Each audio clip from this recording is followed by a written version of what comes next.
time to start, and I had to run through my little rundown here.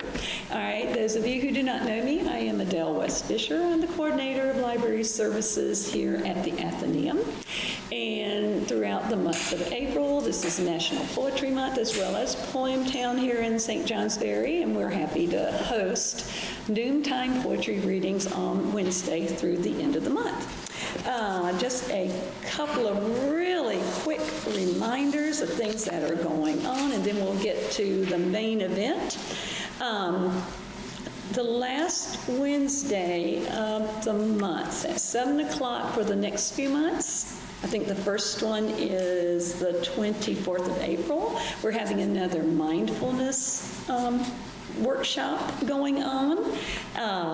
The posters should be going up, and people who want to participate in that, they requested people contact Carol Hyman to let her know. So I can get you some more information on that. The 25th, which is a Thursday at 7 o'clock, the Death Cafe. Collaborative between NVRH and the Athenaeum. Abby Hollander will be hosting that. If any of you are into classic movies and want to come join James Stewart and Grace Kelly for Rear Window at 7 o'clock upstairs in the Athenaeum, that's on a Friday. On May 1st, we're going to have Mary Dingy Fillmore come, and her talk is on how a handful of Dutch people resisted the Nazis. And we also have her book on display and address in Amsterdam. And then our first Wednesday, which was really first Thursday this time around, is going to be Bierstadt's Domes of Yosemite, the creation of an icon. And that's typically our first Wednesday, but we had to schedule it on Thursday this time. That also will be at 7 o'clock. All right. Of course, this week I would bring a poem, and we have some wonderful poets, so I am going to save my poem until next week so that others can read. We have, let's see, now did everybody get their name on the list? You have 8. I have 1, 2, 3, 4, 5, 6, 7, 8. I have 8. Okay, I am thinking 6 or 7 minutes. Okay? Unless it's really good. Unless it's really good. Okay, I won't interrupt anybody mid-poem. Okay, I would like for you each to introduce yourself as you come up, and please do so since we're filming, so people who view this later will know who you are. But I am going to start out by calling Jim Barrett up to start us out. Yay! Yay, Jim. Okay.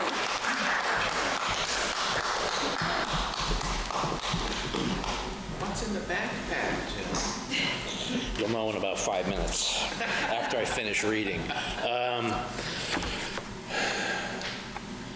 Yeah, so anyway, can you hear me? I got some good news this week. I managed to win my first cash prize contest poetry poem at All Poetry, which is one of the biggest online poetry sites in the US, I guess. So I'll be reading it next week in Sweden, all expenses paid. Anyway, it's pretty self-explanatory about what this poem is, which teaches me that I got to be a little more careful the next time I submit my poems to a poetry site. It's called Ménage. I watch the dark trace of what's left of you as it recedes, and this time I'm half free, while your white torso, an emulsion, alabaster, perfect and pear-like, reclining amongst the confines of that room. Your head turned while the moon hid amongst your paleness, as if to say, no more. You most equal to a city before daylight. Stirrings, new manhood, an April night, yet we were never lovers. So afraid I was of those dark eyes, anthracite while you devoured me, the line of your lips thin and pursed, trying to say something, fed into night, reaching to a place where I was not allowed to stay. You, an idea, my being, a path without footprints, a basket of stones. Still morning, Paula wakening, you stepped frozen to the other side. The bridge, how it has all but disappeared, lighting a cigarette at the moment where I lost you, like a man finding for the first time the meaning of his loneliness or the secrets of his name. And this is from my recently published chapbook called Alpha Male. It's, I think, on the New York Times bestseller list already, so It's a way just down. hurry down to your local bookstore to pick it up. And okay, my first poem is called Alpha Male, from the book, the chapbook Alpha Male. No arms for you.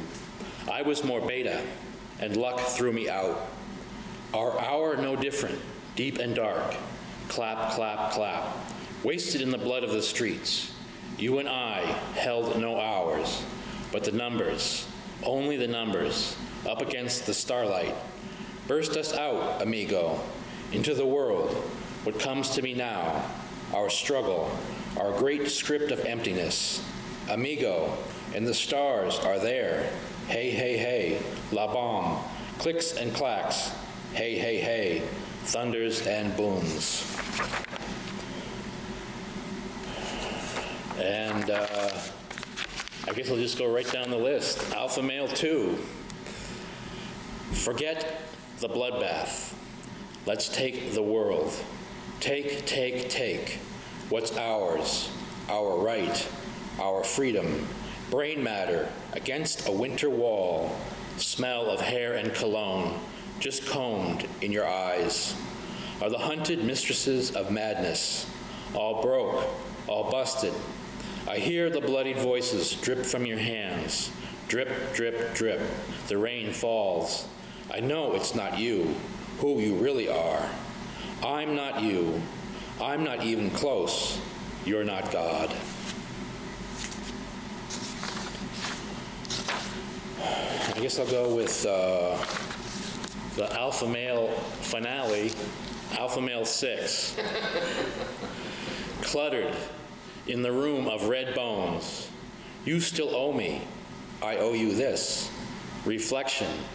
This fool's morning.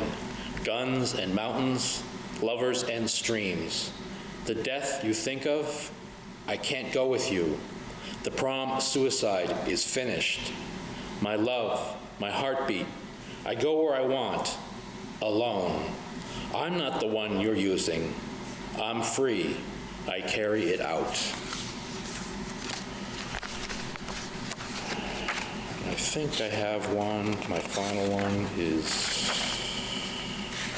was quite popular with my poetry group that I belong to. If I can just find it.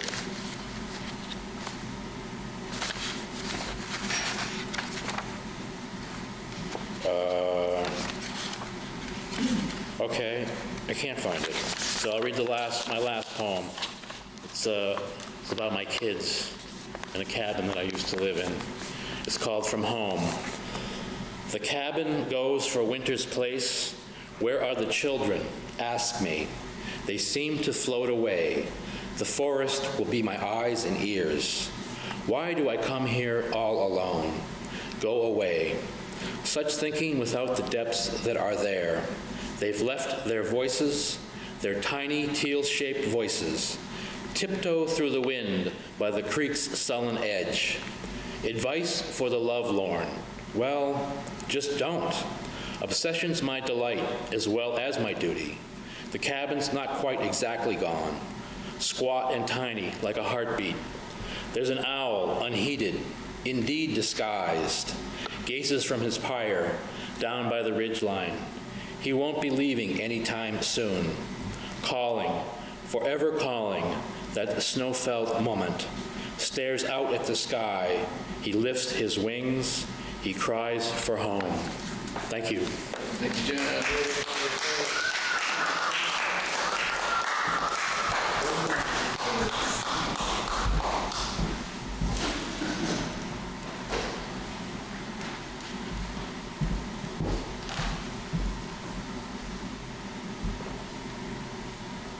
Hi, I'm Louise Rader.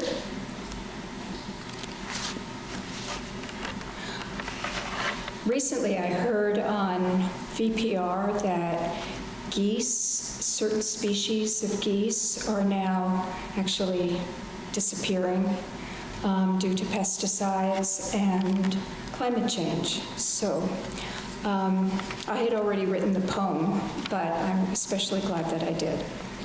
Flying high. Each day for months, geese meant blessing, or lofty love, or hope those years they flew wetland to river, between locust branches, racemes dangling, early June, a trio's braided bark, thick and grooved, a mecca for chasing squirrels. Wings grinding just above my head, I'd reach to touch, watch them spiral down to dive and play and plane, water edge ripe with flora. At dusk, a symphonic return, rest near beaver chislings. Mid-autumn to merge into a multitude, Modigliani green necks throating the moment for liftoff against wind. Now, at dawn, northern border hills, two scouts, black specks, blare horns barely heard up through cloud cover over grimy snow mounds masquerading as bovine pies. I thrill as if old, loyal lovers migrate toward my byways, winter withered, but awakening.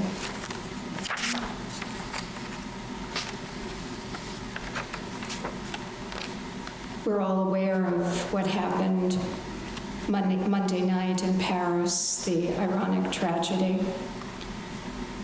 So this is a very new poem. Great Lady. Toward the end of her dotage, looking into large framed painting, a street scene topped by Notre Dame, wellspring for kings, literature, survivor of bombs, she'd say, "I'm off again to Paris," as a spoon trembled in her hand, once capable with sketch, oils, and brush. And though not her belief, Catholicism, often her people's executioner, she knew magnificence of stonework, sculpture, stained glass, the details of carvings, could feel a soaring in her chest, that sealed trunk of personal sorrow. For such medieval grandeur, 200 years to create, the muscle, sweat, and sacrifice, the soulful vision, flying buttresses, towers, gargoyles crumbling now from acid rain, the flames last night that became its crown of thorns. She too would have bowed, let her eyes water.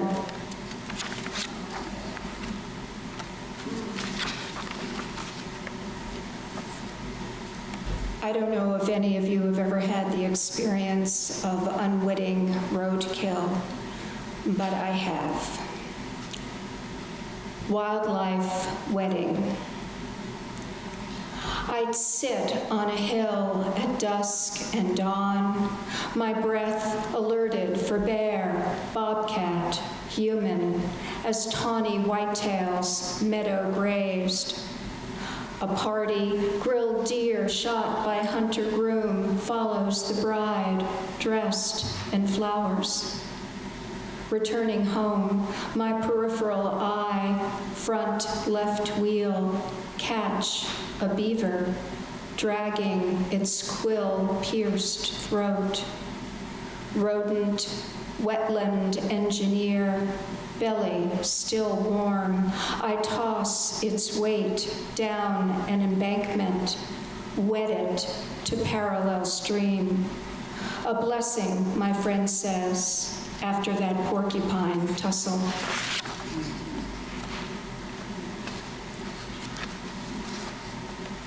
In solidarity with all of the young people who are demanding attention to global warming across the globe, and particularly of late in London as we speak. This is called Midwifing Death. Beside an east-facing cedar, flamed by summer's yellow beast in a semicircle of sisters, roots of knotweed stanchions forage nutrients suctioned underground, meant for the dying. One crow on a wire sounding its bellows caw, I notice, then nib to expose interior rumbles. Record a cry for help that burns at the stake of planetary demise, a bullhorn roar on behalf of the cedar, drowning Orkneys hedged in Paleolithic stone, deserts spreading grip as creation myth still backpedals Darwin, another spin of day to night to something unfathomable. I am old, blowing out breaths.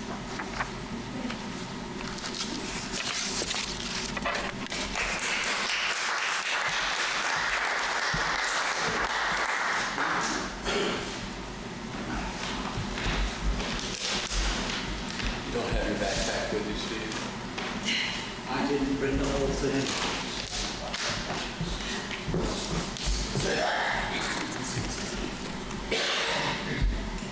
I'm just going to read one poem.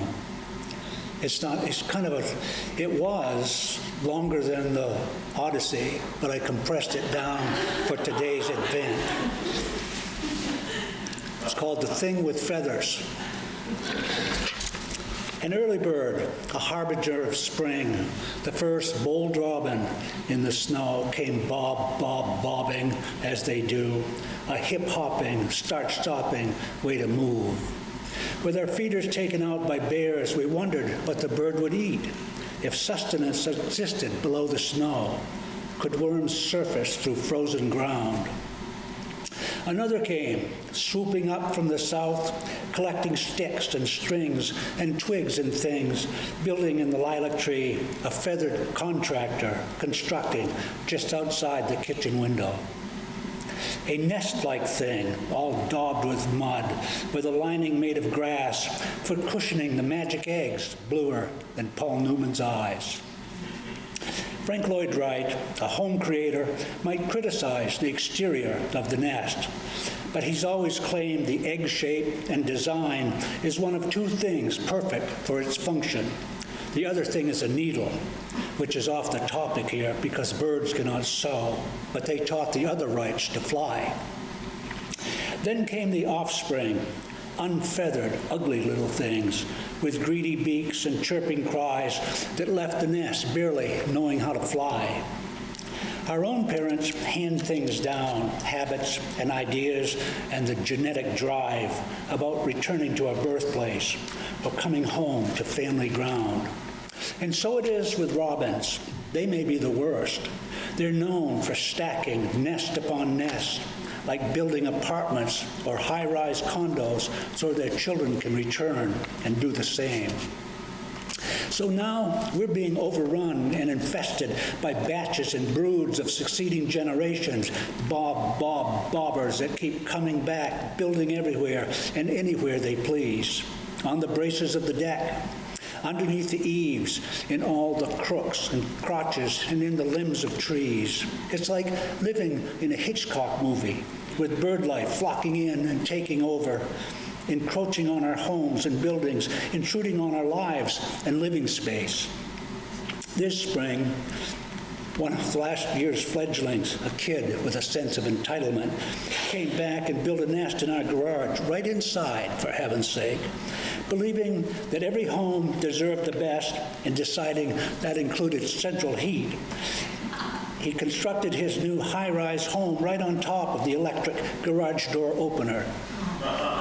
Maybe thinking the light bulb in the motor would help his red-breasted wife keep their eggs and children warm, but gave no thought to consequence. Bird brain is the word that comes to mind. Did it not see how their lives would be affected? Did it not hear the drive chain of the opener? Did it not feel the tremors of the door going up or down? Did it not think we'd close the door when we went away?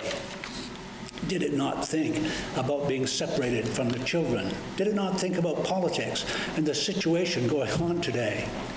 And did they not give a single thought to us, their hosts, because we could not go in or out without a sudden rush of wings strafing down from overhead for a little startled heart surprise?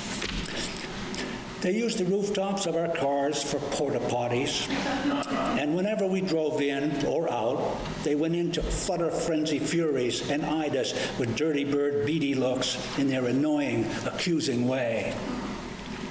There was no census taker, but my quick check count found 5 new nests without a single building permit, and hatchlings fluttering in and out and all about, chirping back and forth and making bird migration plans for where to build when they came back next year. It became an invasion, and we began talking strategies. We didn't have a lot of options. Buy a gun, get a cat, move. This is yet to be resolved and may never be, but we have applied for a federal wildlife grant and a license for the gift shop and lemonade stand out beside the park ranger station at the entrance to our driveway coming into our front yard.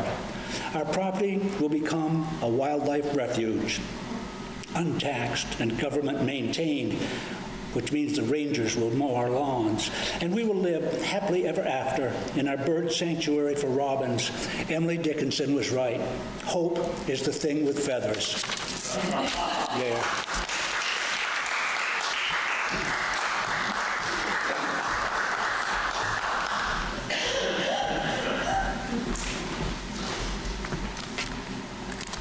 I have a few poems about spring. And the first is entitled River in Spring. Roiling, white-capped chop, engorged by streams, hurtling downhill to the muddy banks of her mighty thighs. A beast released from its icy prison, carrying a glut of winter trash, smashed plastic cups and cigarette butts. Orgiastic, riotous rush, consuming ground, feeding new life. The second poem is entitled Springtime Lethargy, and this is actually a real phenomenon, which I never knew about, but every spring I get tired, and I Googled this, and there's something called springtime lethargy, and it affects people all over the world. Springtime lethargy. Springtime lethargy, known the world over, melatonin and serotonin duke it out in the brain.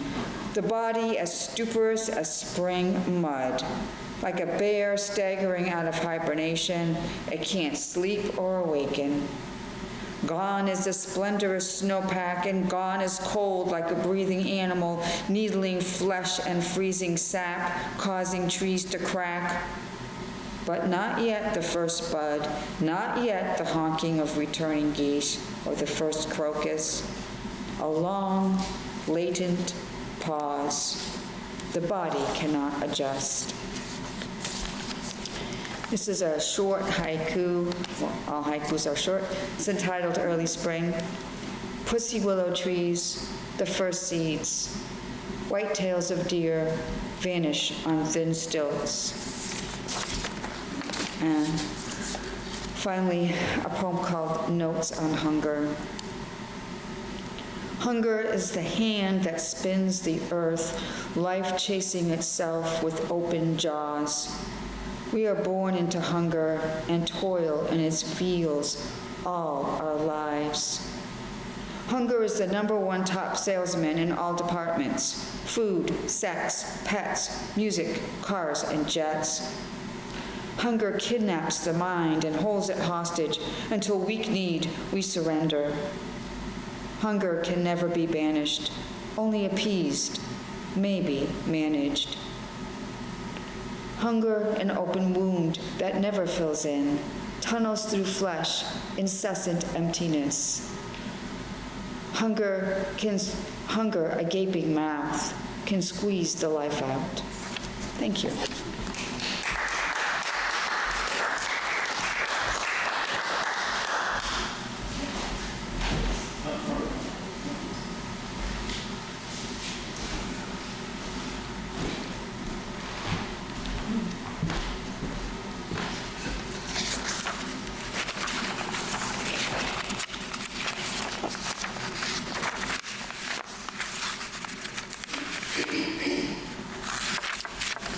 I am James Fraser White. I am an artist as well as a poet and a lot of other things, but a lot of times I write poems about my paintings, and generally they're after I've done the paintings. Paintings is one way of working through ideas, and then sometimes I try to work through it with words. And one series I did was a series that had to do with migration. It also had to do with the worst thing, the people who are migrating around the world because of things. And I used animals, in particular birds, as an example of all those who have to flee to try to live decent lives. And the first one is an angry poem. The others are not quite so. And it's a very small painting. It's only 12 by 12. It starts with a little tiny bird on an image of the earth, and the birds get bigger and bigger and bigger until they fly off the frame. And my medium is paper cutting or cut canvas and acrylic. So, when men go wild, wildlife go. To shelters safe from sight and sound, far beyond explosive man. When bombs fall, guns erupt, spewing fans of sinister, unending lead to target foe or innocent. The savage sophisticate have no aim as they play the lethal game of death. Droning, flying children's toys, a chosen wit of the merciless. Wailing people fettered to mother home, believing comfort will return. Sweet birth, sweet fatherland. Guardians no longer safeguard. They join lords of legion to purify the motherland. The call goes to each side, butchers for their gods, patriots mouth malicious creed, while humane voices kill the cry of death. Soldiers sneer with glory, gory glory, the frightful flight of lords, thinking they, the master knights, blowing forth the wind of death, exploding, gassing, loving their destruction, the gods of wrath. Jesus and Mohammed once again arise, guilt-free, pawning the fruit of birth into the vacuum of the void, the barrel of morality, master fate, the murder, legal of anyone in the way. While flow of flutter to freedom flies, the birds on wing, the burrowed ones who felt the rumbling pulse of living earth, low within their sacred place caves, they scurry on their way for safer havens blessed. The fleet-foot flee from man's toy of death, that sound and vibrate in ears in the core of heart, forced to migrate out of season, to find a safe season safe, not a Noah's Ark of godly choice, but their own godly mind. But now evil man self-destructs his fevered pace amok, violent peace and death, no more. World without man. World without mend. No men. No men to mend. Law has changed when the planet's growing pains give birth again after life's expected roll, slowly without men who race to death shall live again, once again. And another reason I paint sometimes is to try to understand things. I think it's one of the most incredible things that human beings ever did was to figure out that the moon goes around the earth and that the earth goes around the sun. That's much more interesting than any divine revelation. It's just incredible.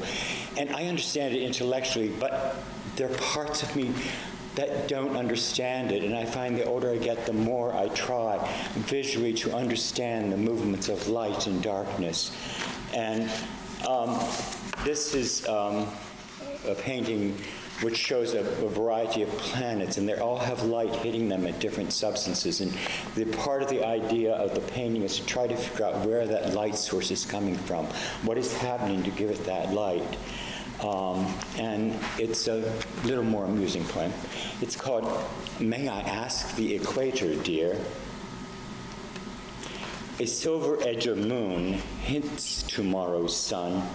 People in Poland sip midday coffee.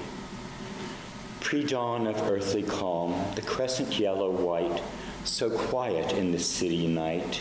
Street lights seem mute, smiling sliced mirrors, slices lying on the river, slice little river moon, above silhouette mountains, stars fire golden dots, fighting back night, eyes of ancient star fires, the hope of our eternity. Are hours longer around the waste of the earth?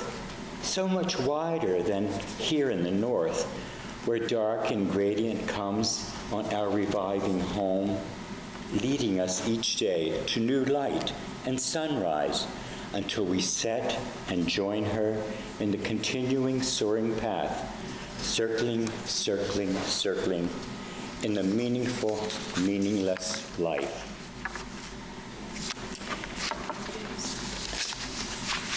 Let me read this one. This is a sweet one, okay? Okay.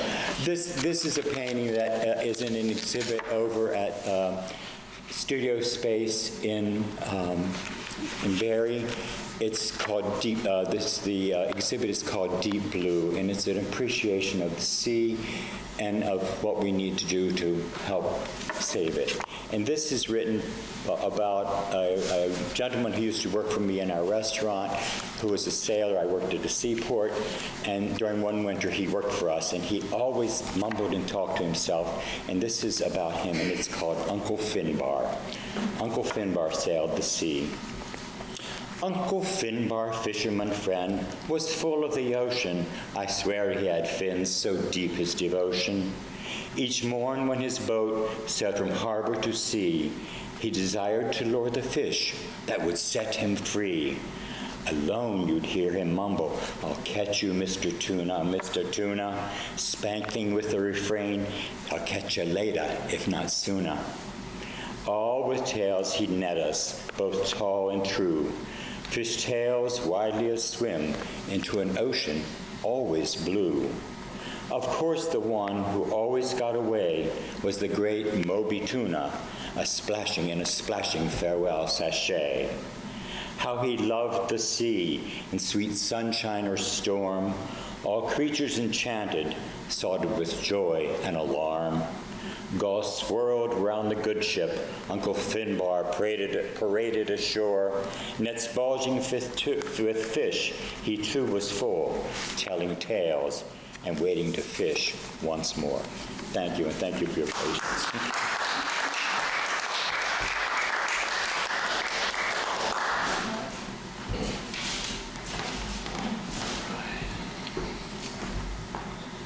Thank you, Adele, again for arranging this, and all the staff and resources that goes into making this happen. Obviously, this is the finest venue in the whole world for reading poetry on a Wednesday at noon. And thank you for the cameraman who's helping us exit the obscurity in which most of us labor day to day.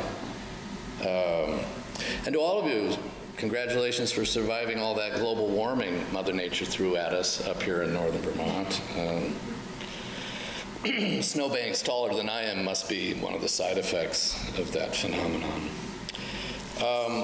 Last week, or 2 weeks ago, I read the poem that's up here in Poemtown. Now I'm going to read the one that's in Poem City, Montpelier. It's called A Tragic Flaw. It hangs on Langdon Street. I could have been king of the world, scaled highest heights. I could have been an astronaut, except for a minor fault, a tiny imperfection, a fly in the ointment. I might have led great nations, written books by the score, penned operas like Puccini, starred in my very own picture show, but for a niggly little snag.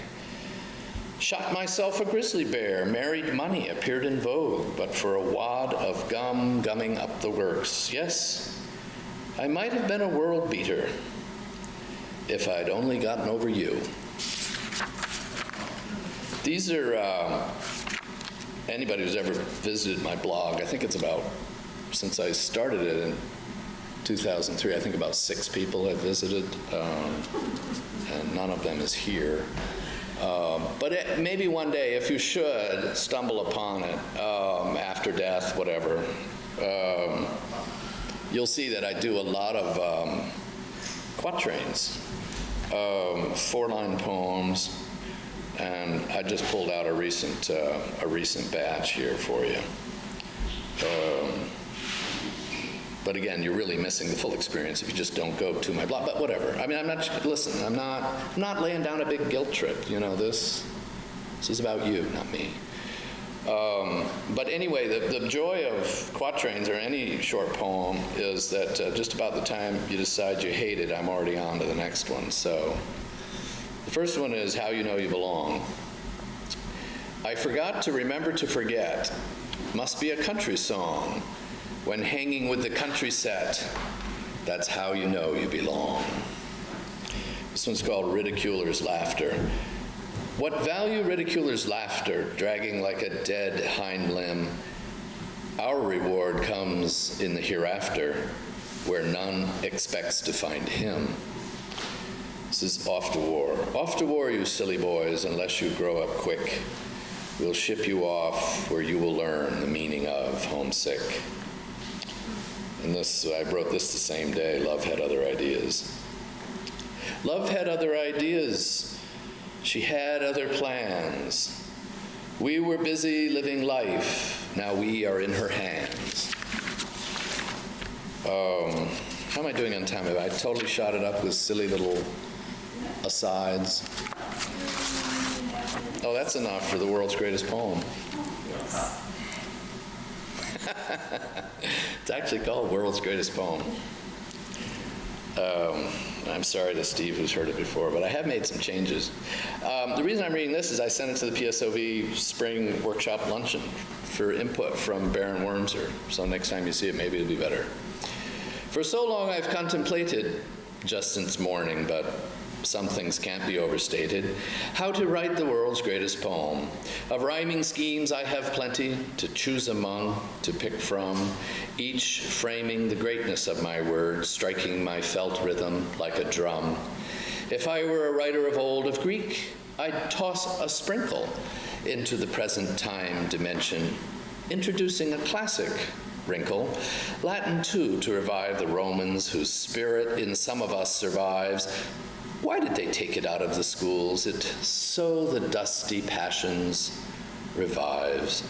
The reading aloud of such must make all women in attendance cry, ripping their hankies roughly in twain, quivering lips mourning, why? The men not given to such emotion would imagine fighting somewhere, gallantly, if imaginary, seeing why men die over there. In the end, I know but little of the writing of world's greatest poems. I pen but silly ditties on love, which hardly serve the world as totems. Thank you.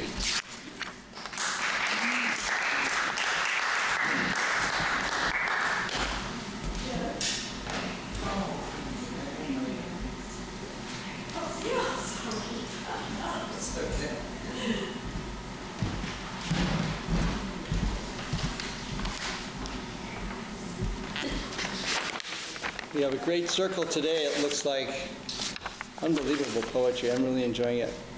My name is Joe Godwin. I live in St. Johnsbury. And I've been writing these poems, Rambling Ortzels, since I moved in here in 2010. And I'm going to read some Rambling Ortzellinettes, which are a little longer than the Ortzels. Ortzels are 14-syllable poems, and these are 28 syllables. And this is a series of 25 on a page put together. Been waiting for a love song? All that's left here is your love. Butterflies unfolding wings to carry us through a summer along its way to our home. Been waiting for a love song. With nothing to worry us, look around, the heartache's gone. All that's left here is our love. Life has always been here with love hidden beneath the fear. Love's what we've always wanted. Fear has gone and peace has come. Here with us along the way, revealing gentle laughter. To our surprise, releasing the troubled thoughts in our mind. Such a levitational device is guaranteed to lift us off the ground using nothing but these insect wings. Mrs. Lara Bee makes her own worker bees who gather pollen and create honey to fill combs and feed the hive. You were my space angel once, Sputnik, orbiting the Earth in a starlit sky, but now a space debris satellite. Your poems can actually spread honey on our lips and create visions of sugar plums dancing in our heads. Yeah? Now, if you had learned to drive a stick shift, you might begin to understand what standard procedure is all about. How good are you at feeling grateful? Someone's here who just became great. Want to meet him, or rather go back to sleep? Of all the seasons that come and go, autumn's to die for. Haven't found your tombstone yet, over yonder on that bluff? It's about your attitude. Not to be too picky when it comes to our differences and all of your opinions. Someone said that I may have been you in a past lifetime. Chances are I was someone else who was much less famous. When it comes to theories in science, not that much has been written in stone, except in graveyards written by dead wood. There is some new idea about love showing up like clockwork. My alarm just went off. I must be running late. When you appear, we marvel at the coincidence of your smile awakening us. As sun shines in the window, as if we don't have enough brains to figure out that your heart will lead to a greater involvement here between us. Now, what's the matter? We're packed and ready to leave for the promised land. And where is our honey? Shopping for the milk? Can't you tell we've entered the season of love? So save it for a rainy day and don't squeeze all the juice out of it. Isn't life the mystery? How everyone emanates good vibes, trying to save lives and manage to love as well. It's a terrible struggle to get there, but once your steel trap is set in your mind, then the rest is a piece of cake. All you ever wanted was to be my hair, to keep me company through the night, and to be brushed out each morning? Apparently you have not the slightest clue of just how blissful ignorance can be. I've seen it time and again. Look here, do everything necessary to prevent residual heartache. Nothing but nothing can hold us back. There's a song of life that we listen to, enthralled in the music, flowing its genius far beyond life's illusions. Thank you. Thanks, Joe. What you eating, Mike? I have one more. This is a shorter one. This is 21 syllables. And the previous one was Been Waiting for a Love Song. So this is Alleluia, We've Returned. Bigfoot, how could we forget that you were here long before the rest of us? Wash your toes. Happy, healthy, terrific Alleluia, we've returned. I knew it could happen here. Were you Buddha, Julius Caesar, and Edward de Vere? Yeah, you were all of them cats. To assist with support is one of the greatest blessings. We're not talking servitude. This is not exactly an invoice. Secrets need to be divulged before you voice them. I must be in love, or is it my fantasy?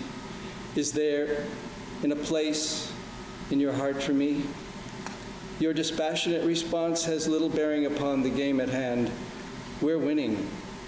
Relocating from the plains onto the plateau, that is some kind of a switcheroo. We have heard wonderful things about your accomplishments. I'm happy to do all the work. Have you any song about Oakland like the one about San Francisco? You doubt it? It is now time for us to become recording artists, spilling our guts and hearts out. The importance of every occasion does not mean that you have to sell all the soul. You write and revise. What conclusion do you come to? That it's mostly therapy? This meditation should help to take you into a deep state where you can find your dream. Something here boggles the mind. Let's simply wait until we can figure this whole thing out. When someone knocks, you open the door. What are you, crazy? Listen first, then ask questions. Rolling around on these big balls you call yoga. Why don't you just throw one at me? Who here does not like to be idolized? Now be honest with yourself. Don't die on me. We must all learn to be as deviceless as possible to survive these predations. Public infrastructure has become our most important insurance for survival, and no one perhaps has ever been too nasty to invite them to this year's barbecue. We have thought long and hard on it and are not too anxious about running the whole show. Running away from problems can only lead to more of the same kinds of projections. Scraping up enough courage to meet the cold morning air is one of our challenges. We will sing our hearts out and have expectations to fill up the entire galaxy. Thank you. Thank you, Mark.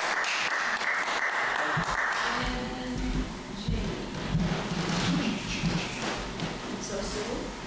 Oh, let's see what time it is, because I know you want to go, oh. Because I only have She wants to be last. So can I be Jean one? Or is there not? There is? Yeah, one. A?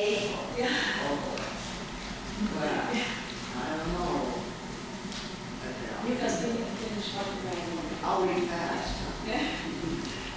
Thank you for squeezing me in. I'm Take her 6 or sorry. 7 minutes after. You're always welcome, Mary Liz. Oh, well, thank you. That's very nice of you. This thing works. Oh, yes, it does. Ooh. If all of a sudden it doesn't, let me know.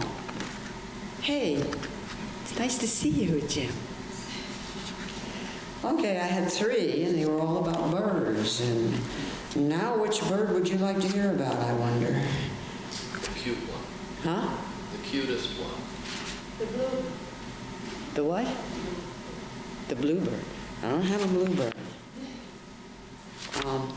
Well, I just want to be silly, so I will make an executive decision and read about the loon. Now, you need to know one thing. There's a poetic form called the loon, which is L-U-N-E, okay? So just keep that in mind. I'm not going to stop and explain it when it comes. Ready for this? Steve looks like he's asleep, so I guess he's ready. It's called a runcible loon. This is a swoon of a loon about a loon, a rough-hewn buffoon who would croon a Looney Tune tune by the light of the moon in June, along with a runcible spoon full of loons on a lark in a commune, until one day, one afternoon, a typhoon of balloons swallowed up our picayune loon. Oh dear, send back our loon, our lunatic loon. Now where is our loon? Where can he be? Send back our loon immediately.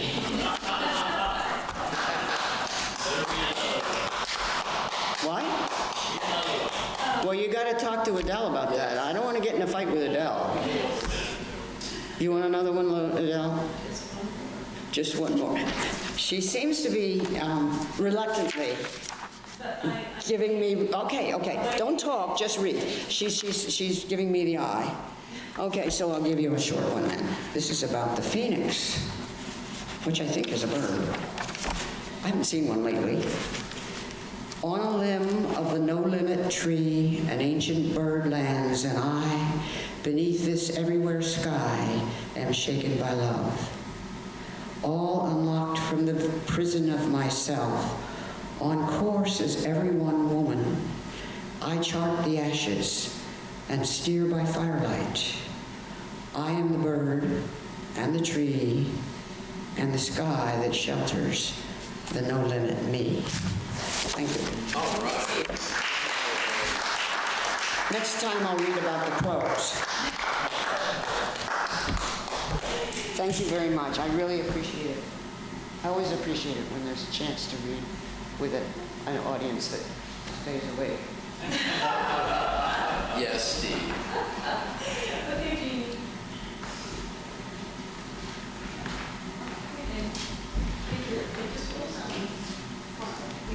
We have 6 to 7 minutes. We'll just be cleaning up. I see this. I see. Oh, boy. I wish I'd known about that. Ta-da!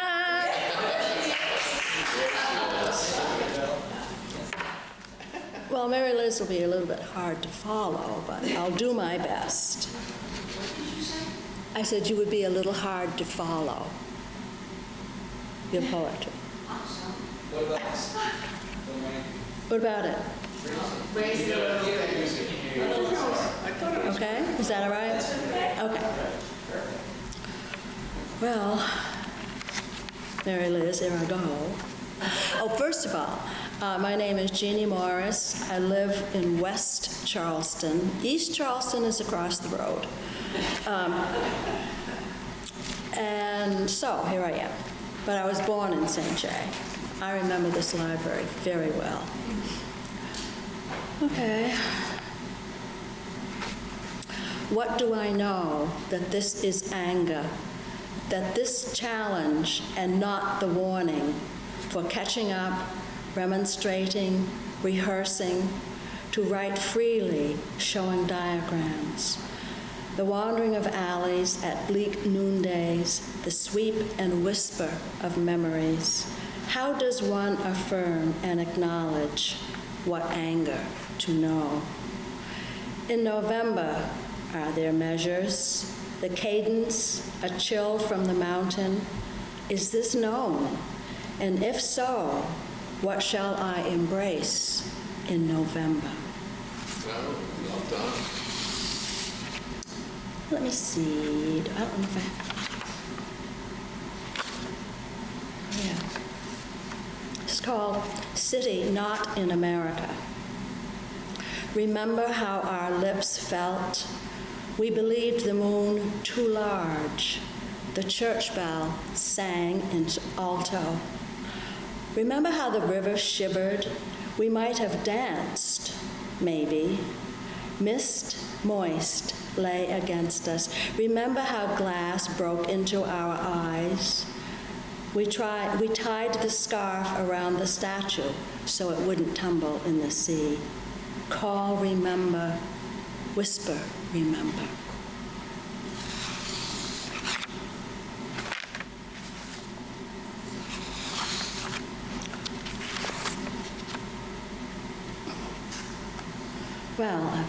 read another one here.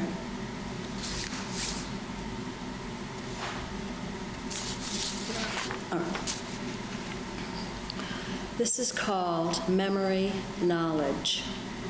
And not by two ways divide, once and twice, of sing and dance, moist evening, full evening. I tell you, knowledge waits. Believe all, eat nothing. Watch how memory lies and does not wake these days, these nights. Memory does not watch the call of evening, nor will wait. I tell you, knowledge watches. I tell you, knowledge sings and dances. I tell you, knowledge divides memory and you. And not twice, and not two ways. It waits. Hurry.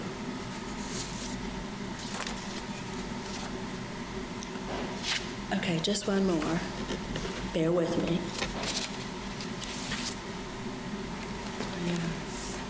It's kind of an angry poem. Up my alley. If my heart did not follow my eyes once toward morning, and if I did stumble over your polished program, please, please do not take away my eyes. Instead, remove my heart and teach it to read. And when you return my intellectual heart, perhaps my blindness will not annoy you. But as you celebrate and sing of your skill, I hope you read what falls from my eyes. Done?